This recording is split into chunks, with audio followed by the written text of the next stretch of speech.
ቅዱስ ገብርኤል ለእመቤታችን ያበሰራት ዋናው የምስራች ምንድነው? በኢየሩሳሌም ቤተ መቅደስ እንድታገለግል የመድኃኒታችን ኢየሱስ ክርስቶስ እናት እንደምትሆን ወደ ግብጽ እንድትሰደድ ከቅዱስ ዮሴፍ ጋር አብራ እንደምትኖር የመድኃኒታችን ኢየሱስ ክርስቶስ እናት እንደምትሆን ሁሉም ክርስቲያን ስለ ብስራት በዓል ሊመልሳችሁ የሚገባ 10 ጥያቄዎች ስንት እንዳመጣችሁ በኮሜንት አሳውቁ። ፎሎ በማድረግ እንጀምር። የመላእክት አለቃ የሆነው የቅዱስ ገብርኤል የብስራት ታሪክ በየትኛው ወንጌል ላይ በሰፊው ተመዝግቧል? የማቴዎስ ወንጌል፣ የማርቆስ ወንጌል፣ የዮሐንስ ወንጌል፣ የሉቃስ ወንጌል? የሉቃስ ወንጌል። መልአኩ ገብርኤል ብስራቱን ሲገልጽላት የድንግል ማርያም ምላሽ ምን ነበር? ፈራችና ሸሸች፣ በፍጹም እምቢ አለች፣ እነሆኝ የጌታ ባሪያ እንደ ቃል ይሁንልኝ አለች፣ ካህኑ ዘካርያስን ልትጠይቅ ሄደች። እነሆኝ የጌታ ባሪያ እንደ ቃል ይሁንልኝ አለች። የብስራት ታሪክ ሲፈጸም እመቤታችን ቅድስት ድንግል ማርያም የት ትኖር ነበር?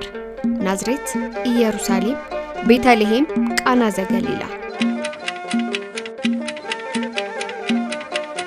ናዝሬት። መልአኩ ቅዱስ ገብርኤል በብስራቱ ንግግር እመቤታችንን በምን ቃል አረጋጋት? የቤተልሔም ሰዎችን አትፍሪ በማለት፣ ደስ ይበልሽ በማለት፣ የሕፃኑን ስም ኢየሱስ ብሎ በመሰየም፣ መንፈስ ቅዱስ ባንቺ ላይ ይመጣል በማለት። ደስ ይበልሽ በማለት። በብስራት ወቅት እመቤታችን ለቅዱስ ገብርኤል ይህ እንዴት ይሆናል ወንድስ አላውቅምና ብላ የጠየቀችበት ምክንያት ምንድነው? የቅዱስ ዮሴፍ ፈቃድ ስላልተሰጠ፣ ከወንድ ጋር ግንኙነት እንደሌላ ስለመግለጽ፣ መልአኩን ስላልተጠራጠረች፣ በወቅቱ ጸንሳ ስለነበር። ከወንድ ጋር ምንም አይነት ግንኙነት እንደሌላት ለመግለጽ። በብስራት ታሪክ ቅዱስ ገብርኤል ከዘመዶችሽም ኤልሳቤጥ በስተርጅናዋ ወንድ ልጅ ጸንሳለች በማለት የተናገረበት ዋና ዓላማ ምንድነው? ኤልሳቤጥን መርዳት እንደሚያስፈልግ ለማሳወቅ፣ ለእመቤታችን መጽናኛና ማረጋገጫ ለመስጠት፣ በእግዚአብሔር ዘንድ የሚሳነው ነገር እንደሌለ ለመግለጽ፣ የልጁን ስም ለመንገር። በእግዚአብሔር ዘንድ የሚሳነው ነገር እንደሌለ ለመግለጽ። በብስራት ወቅት እመቤታችን በመንፈስ ቅዱስ ስትጸንስ፣ ይህም በተአምራት መሆኑን የሚያረጋግጠው የመላኩ ቃል ምንድነው?